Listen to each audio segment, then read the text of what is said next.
Hey there, Mr. Redder here. Welcome back to another episode of Reddit Podcast Stories. Our first story we'll be reading today. Karen keeps stealing from my garage, so I got her arrested. After that, am I the jerk for not watching my nephew during a flight delay? And after that, the customer is always right, right? Now for every thumbs up this video gets, one Karen does not get to steal from her neighbor's garage.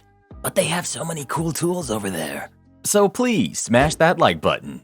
And subscribe and turn on notifications for new stories from Reddit every single day. Karen keeps stealing from my garage, so I got her arrested. So this story started about a year ago when I noticed some of my gardening tools were missing from my garage. At first, I thought I must have misplaced them, but after looking around the garage a bit more, I realized that they were actually gone. I asked my wife if she had moved them somewhere else, but she had no idea what I was talking about. That's when I knew something was fishy. A few days later, I caught my neighbor, who we'll call Karen, red-handed. I had been working in my garden when I heard some rustling in the garage. I went to investigate, and there she was, rummaging through my tool collection. When I asked her what she was doing, she just smiled sheepishly and said, "Oh, I was just borrowing a shovel. I didn't think you'd mind." To be honest, at first, I didn't really mind that she was using my tools. After all, we were neighbors, and it seemed like a small thing to get worked up about. But then it started happening more and more frequently. Every time I turned my back, Karen would sneak into my garage and take whatever she wanted. It got to the point where I couldn't find my tools when I needed them, and it was becoming a huge inconvenience having to ask her over and over again to give me back whatever she had taken. I tried talking to Karen about it several times, but she always just apologized and said she wouldn't do it again. Of course, a few days later, I would catch her in the act once again. It was starting to feel like a game of cat and mouse. That's when I decided enough was enough. I knew I needed to take matters into my own hands or she would never stop. I couldn't just let Karen keep taking advantage of me like this. So I decided to put up some security cameras in my garage to catch her in the act. I'll never forget the feeling of satisfaction I had when I reviewed the footage for the first time. There was Karen sneaking into my garage like she owned the place, taking whatever she pleased. I couldn't believe she had been so brazen about it. But even with the evidence right in front of me, I was still hesitant to take legal action. I'm very non-confrontational and didn't want to make things awkward with my neighbor and her family. But then, one day, I went to use my tools and I realized that not only were they missing, but Karen had also taken my pressure washer. Darn thing cost about $300. That was the last straw. I called the police and filed a report, providing them with the footage from my camera as evidence. The whole process was surprisingly straightforward, and I felt a sense of relief knowing that I had finally put an end to Karen's stealing. Of course, Karen was less than pleased with the outcome. She pleaded with me to drop the charges, saying that she had just been borrowing the tools and didn't mean any harm, but I wasn't buying it. I had given her plenty of chances to do the right thing, and she had chosen to ignore them time and time again. In the end, Karen was arrested, charged with theft, and had to return all of my tools that she had borrowed. She has a court date coming up next week, and I'm hoping she'll face some serious punishment for stealing so much of my stuff. I may have lost a neighbor, but at least I got my tools back. Neighbors like this are the worst. I had a neighbor at my old house who used to swipe anything he could get his hands on. Decorative plants, birdhouses, tools, anything. Eventually, we all found out that he had a compulsive stealing disorder. His sister claimed that he didn't even know what he was doing or why he was doing it. It was such a relief when we moved and I didn't have to deal with Mr. Sticky Fingers anymore. Am I the jerk for not watching my nephew during a flight delay? Ray, 25 female, and I, 23 female, grew up in New York City. Our parents own a vacation home. When I moved out, they decided to move there permanently. They've only been back once since I recently decided to visit them. Mom and Ray were talking and my plans came up. She called and asked why I didn't tell her I was planning to go to Cali.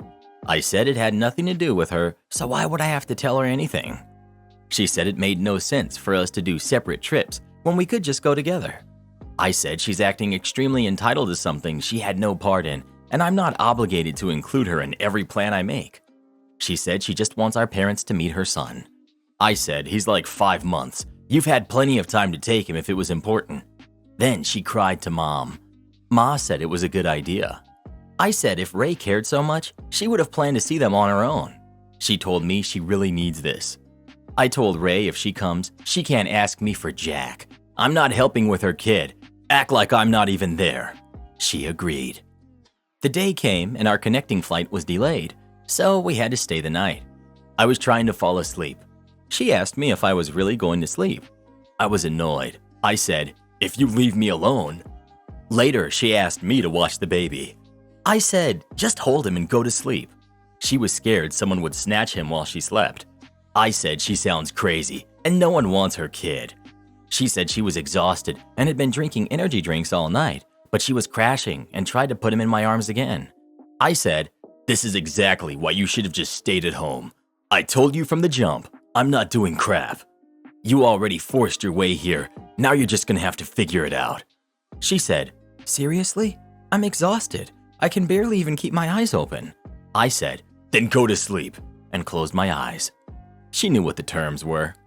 We made it there, but later Mom asked if she really raised me to be so cold towards my sister. She told me she had broken down and had a mental meltdown. I said I love my sister, but she should grow up and stop being so dramatic about a situation she put herself in. She said it wouldn't have hurt me to help her even just a little. I told her I didn't help her make the baby, and she should have known something could go wrong when traveling. We got back a week ago and haven't spoken to each other at all. But she texted me today how hurt she was, and she feels like I don't care about her or my nephew at all.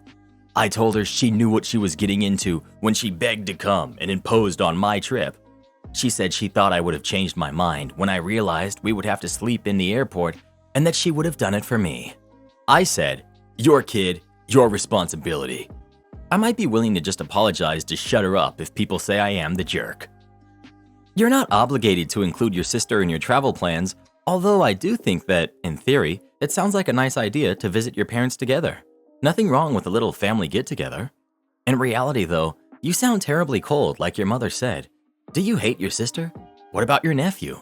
You sound like you do. It wouldn't hurt you to be a tiny bit helpful, especially in extenuating circumstances. What's your problem? If that's how you were going to act, your answer should have been a hard no when your sister asked to tag along. Had she known that's how you were going to act, I'm certain she wouldn't have asked. You took a great opportunity to spend quality time with your sister and her sweet baby, and you wasted it. You're the jerk.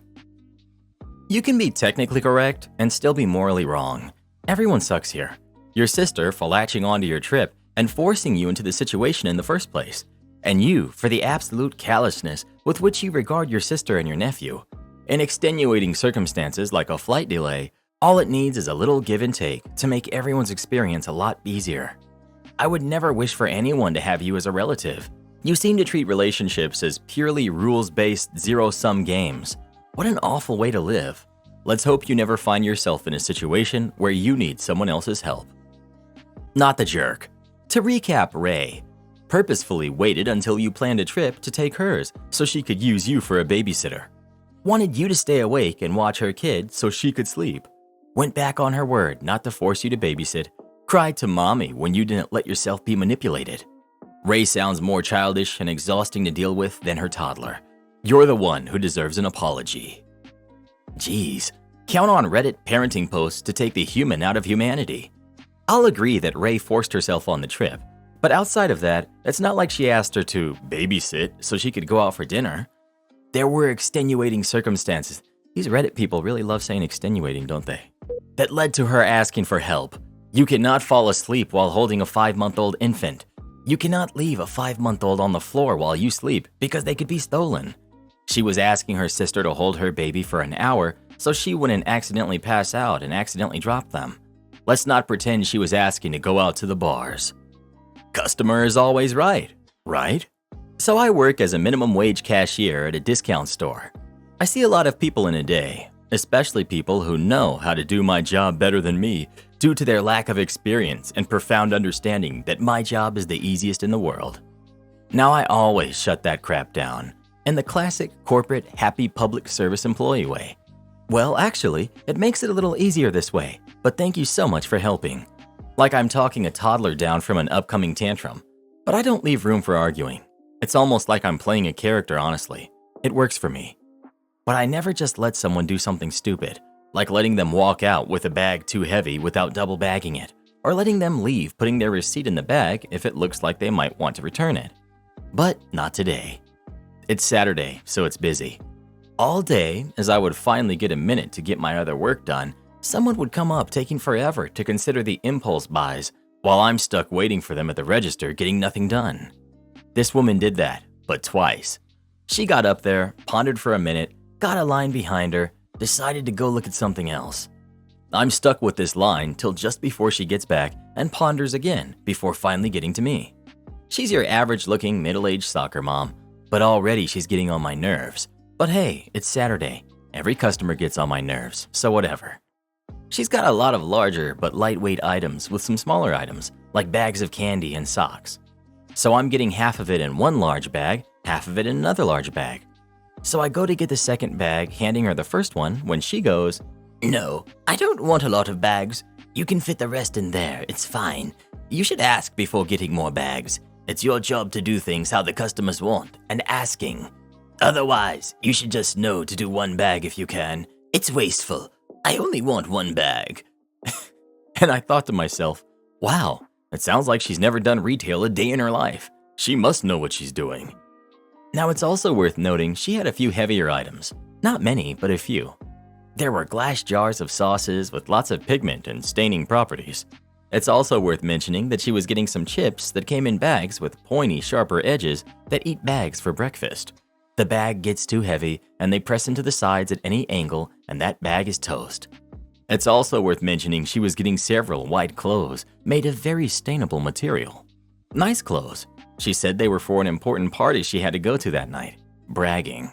Normally, I would double bag, which would keep the sharp corners in check, but she was right. She only wanted one bag, so that must be all she needs.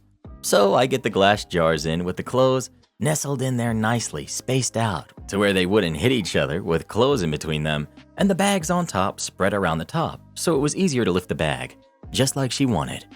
That darn bag was already looking like it would bust wide open at any second when she took it from the counter. Luckily, a line hadn't formed behind her yet.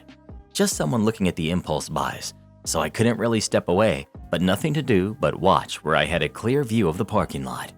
I watched as she struggled out of the two front doors, no automatic. Got a quarter of the way to her car when the bag busts. Glass and sauce everywhere. Sad, she had like $15 worth, about 5 jars. She struggled to force them back into the bag, hoping she could at least pile them in her arms with the bag holding it together, trying not to cut herself on the glass which she had wrapped up. It broke some more. She tried to salvage it and balance it back up. Failed, gave up, grabbed as much of an armful as she could. Had to take like 5 trips. Her blouse and pants ruined. Maybe after over a year and a half of cashiering nearly every day, I know what I'm doing. Shocker. You don't really know what you're doing because your pride and arrogance prevent you from learning how to properly deal with people. You failed as a bagger to pack her things up securely and prevent what happened. You allowed this ignorant, foolish person to dictate to you how you would do your work. You wimped out.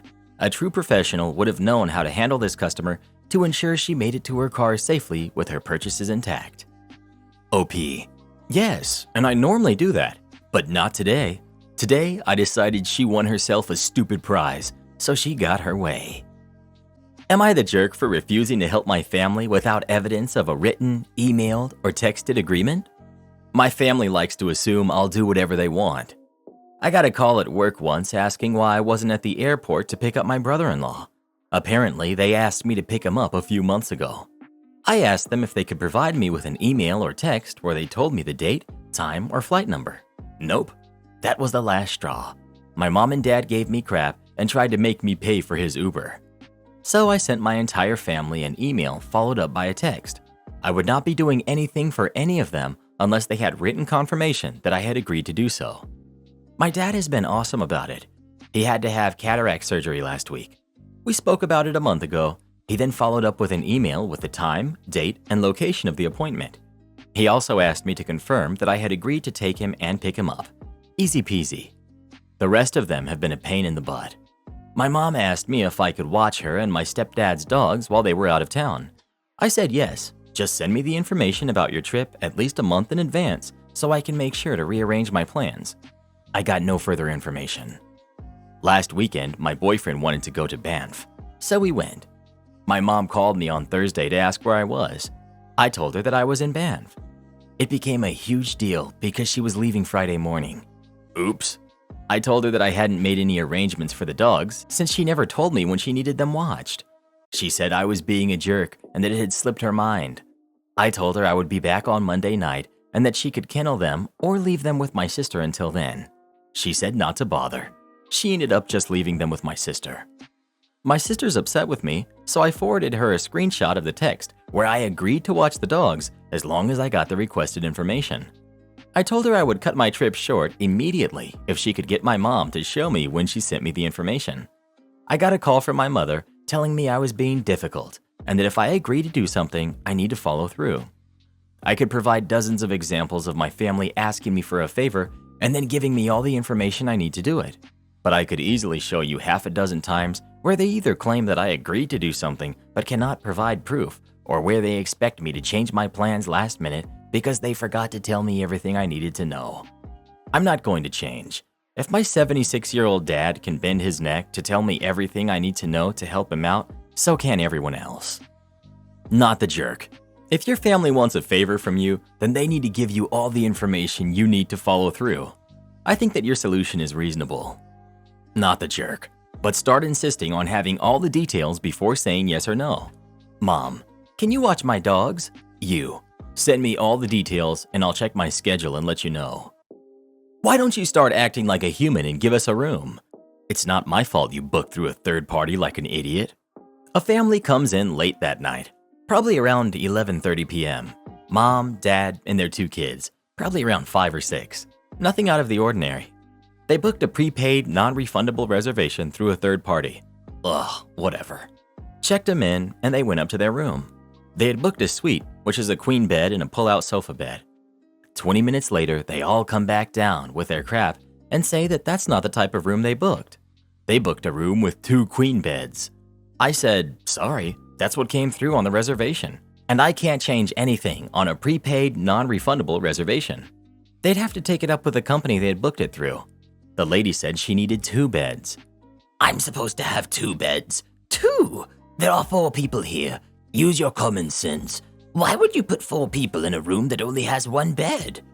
Ma'am, that's not how it works. I didn't make your reservation. I didn't pick the room type, and I can't change anything. You booked through a third party, so you need to fix this with a third party.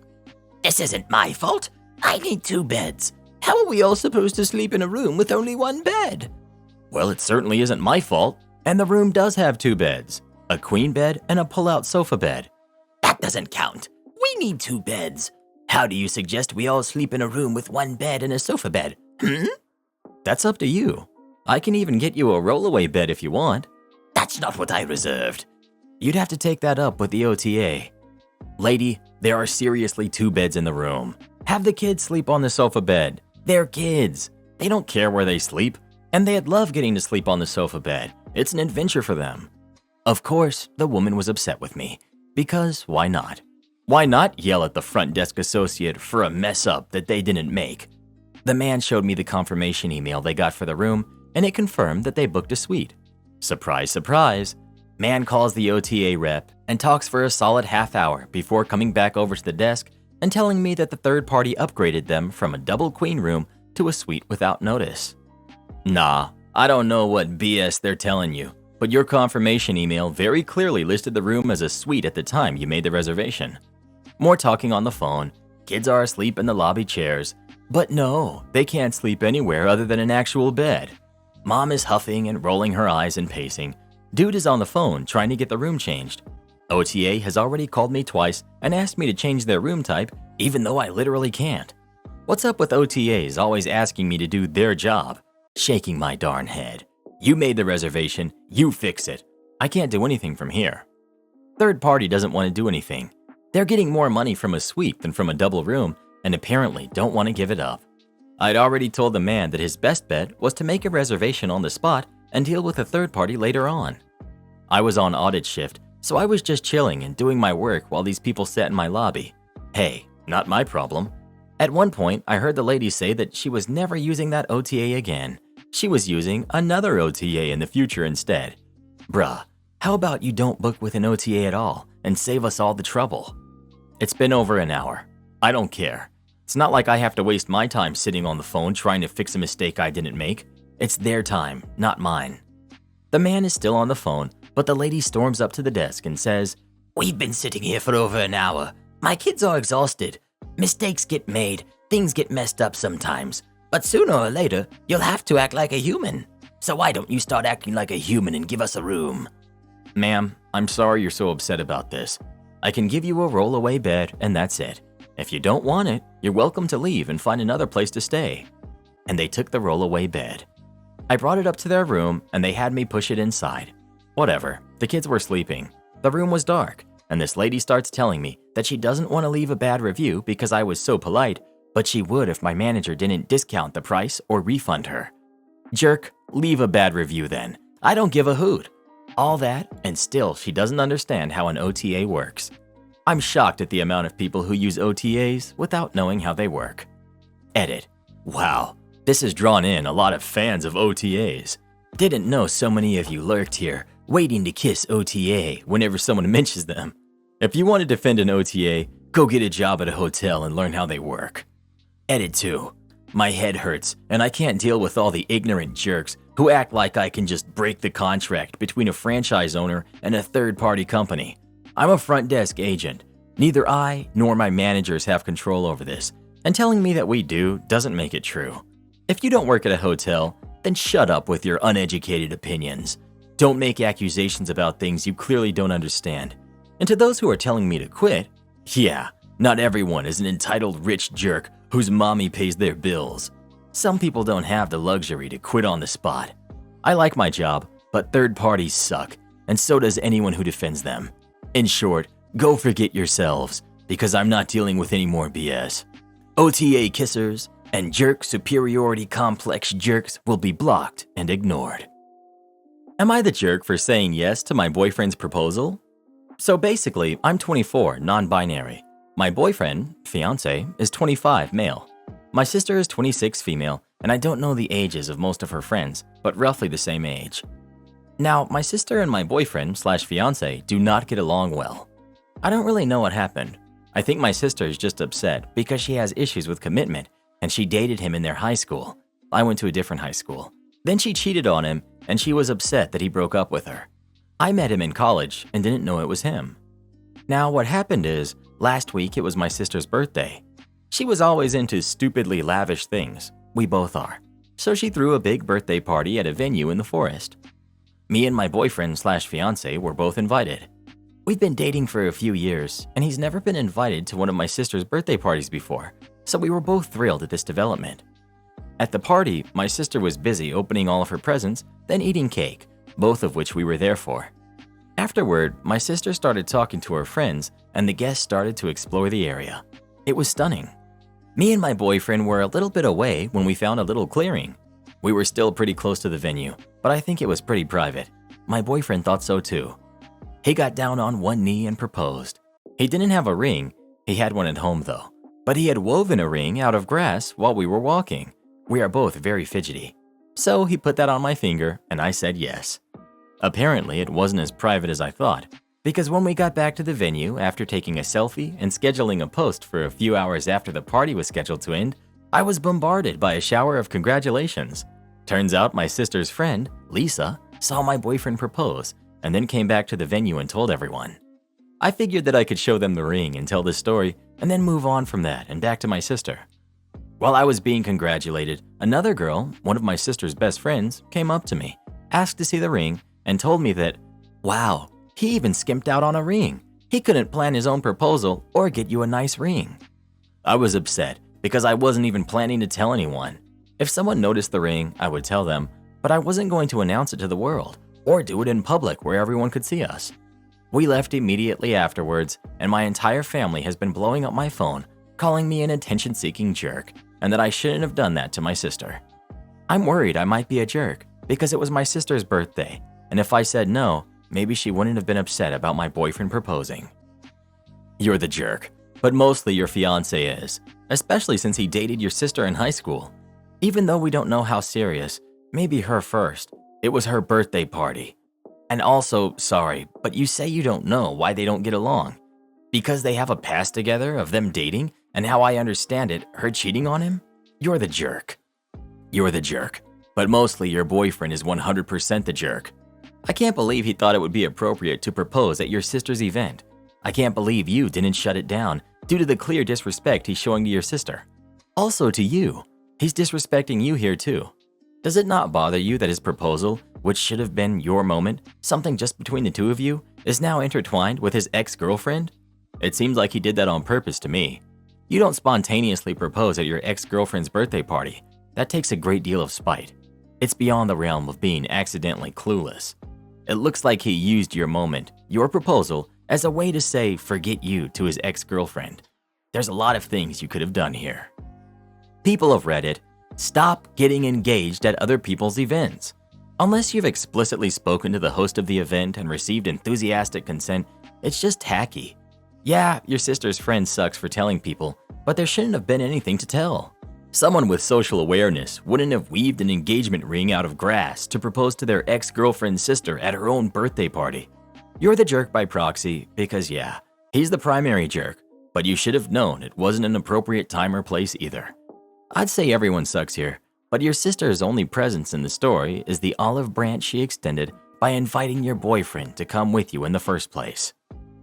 Am I the jerk for refusing to change the litter box every day as it's a waste of time? I'm 35, male. My girlfriend, Abby, who's 32, of 6 months, has 2 cats.